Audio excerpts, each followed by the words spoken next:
Hey, what's going on? You know who it is. You know what it is. All right, you guys, peep game, man. All right.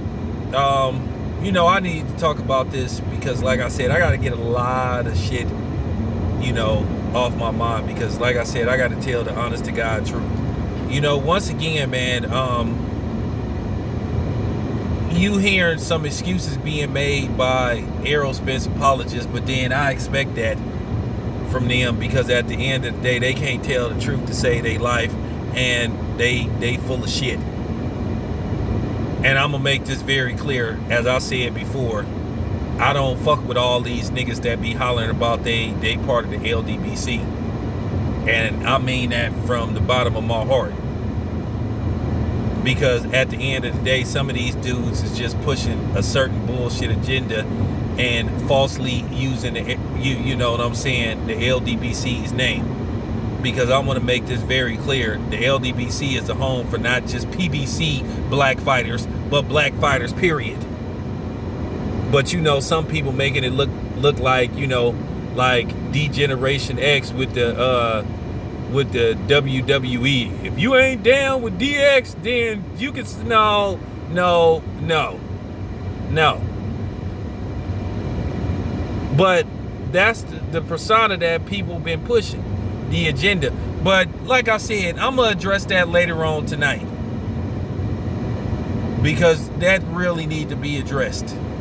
But at the end of the day, Spence said something that kind of bothered me, but it's what I've been saying for the longest, and people don't want to accept the truth. Once again, Canelo shouldn't even be entertaining the thought of fight Canelo. And see, this is what I'm talking about, how Errol Spence, he contradicts himself. One minute he say he want to fight this dude, he want to fight that dude. But then when he say Bud ain't really in the equation, people are okay with that. If Bud remotely slightly say something, see, I told you. But then Errol Spence and his nut-hugging fans, they ignore the stuff that come out of Errol Spence's mouth. Man, you fight at 147.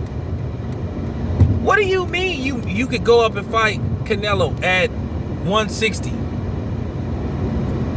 But like I said, Errol Spence ain't followed his script. He ain't did the stuff that he said he was gonna do. He on camera saying that he gonna take the easy belt.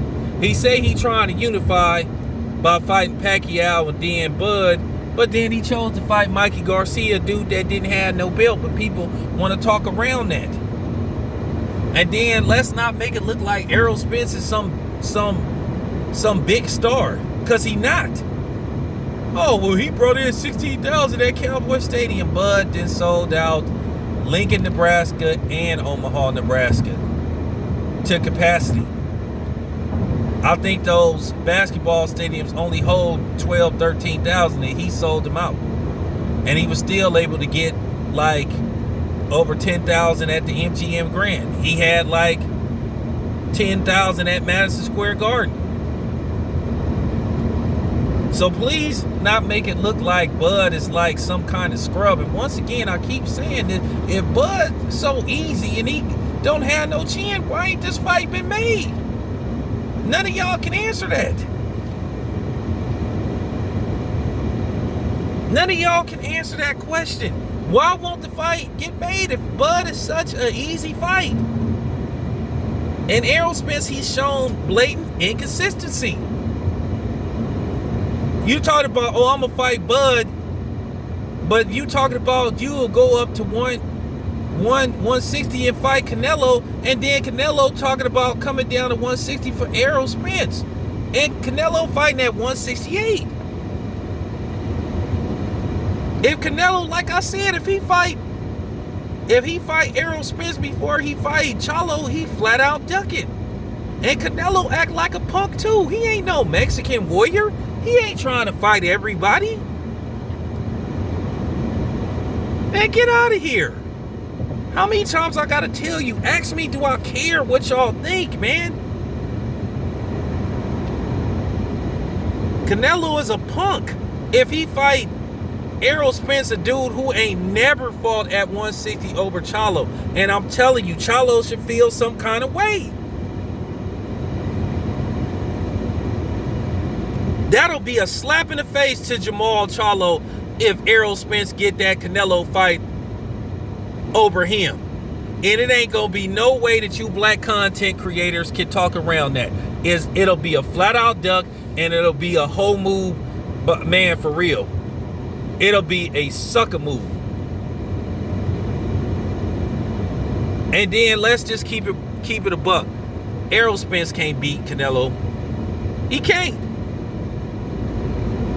I seen how Errol Spence fight. I seen how Canelo fight. That's a bad fight for Errol Spence. He's not going to win that fight. Because one, Canelo is big as hell. We already know that Canelo is going to handicap Errol Spence in negotiations. And then Canelo going to be allowed to take that shit. And don't sit up here and say, hey, man, you falsely accusing Canelo of no. He's documented. He's being popped for PED use. No way to get around it. I'm just saying.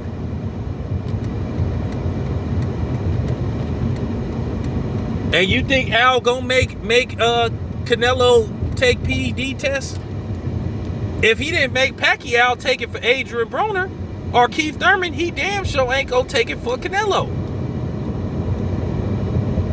Errol Spence not gonna win that fight, man. I'm sorry to tell y'all, he not gonna win that fight. Like I said, I saw Canelo last night. That's just not a good style for Errol Spence because one, he don't move his head. But Canelo is probably gonna have a strength advantage. The only thing Errol Spence can do is, well,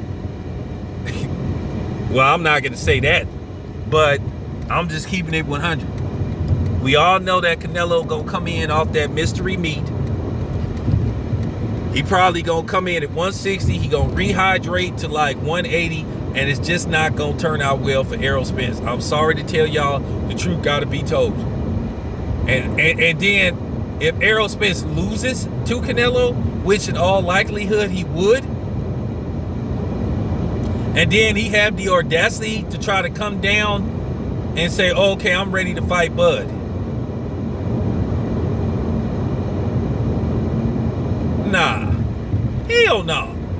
If I'm Bud, I'm giving you the middle finger. Because the money that could have been made, it's already gone. It doesn't have the value that it would have if you guys are fighting at both undefeated. You fight at undefeated status, that makes the fight more intriguing. That brings in a lot of spectators, money, all that kind of stuff. Then we already know that they ain't gonna want to have that fight at a neutral place. Errol Spence gonna try to push for that fight to be at Cowboy Stadium. And I said this, the best place for that fight to be is either in Vegas or Atlanta. Mercedes-Benz Stadium, or, you know what I'm saying, or at Alliance Stadium. But no way should that fight be in Dallas. Because I already countered what y'all was going to come with in the next video. Because like I said before, y'all making it look like Errol Spence did just fought and beat world beaters.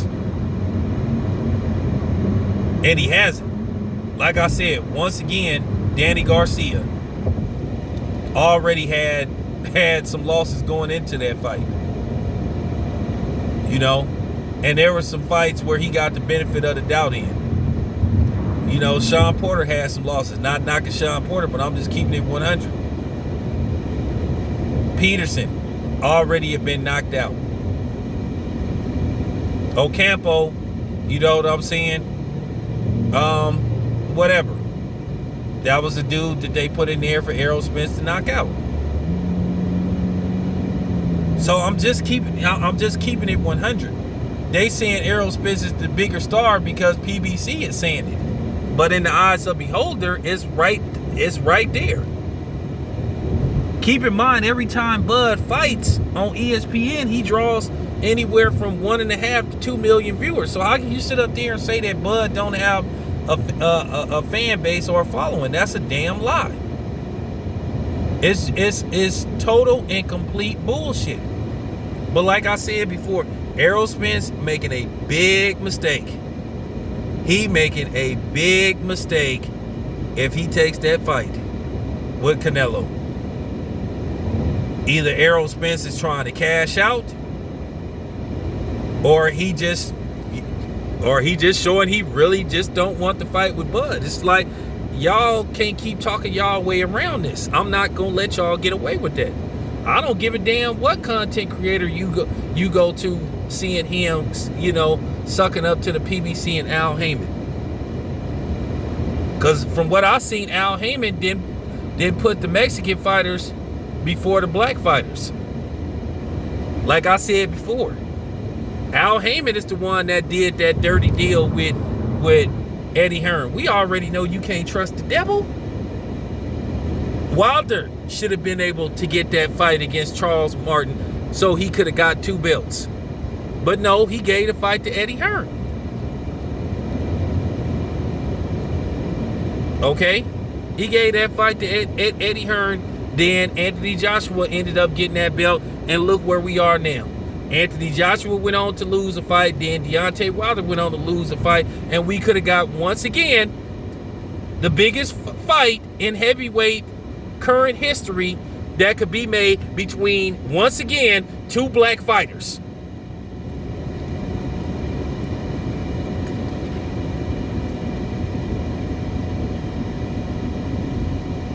But Eddie Hearn, he get mad at Lou DiBella, who snuck and tried to take Deontay Wilder over to Eddie Hearn so they could try to get that fight made.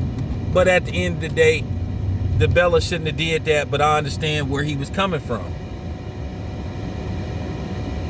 So, I'm just saying, Errol Spence needs to stay clear away from Canelo, because I'm telling you, it's not going to end very well for Errol Spence. It just needs to be said.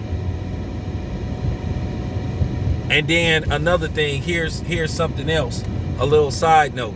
It's funny how, once again, everybody hollering about, well, how much Bud should get paid versus Danny Garcia. But it's funny, you got Danny Garcia, once again, like I said, getting paid more money than what Errol Spence want to pay Bud. They supposed to be brothers, man. They supposed to be black brothers, but then Errol Spence trying to lowball Bud. Now, from what I heard, Errol Spence, he offering Bud, what, 60-40 or whatever. I think myself, the fight should be split 50-50.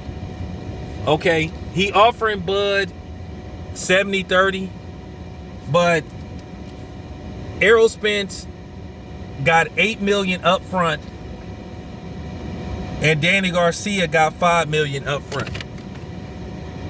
I don't think that's 70-30. I think that's a little bit more. I think that's in the 35 range. 65-35, maybe 60-40.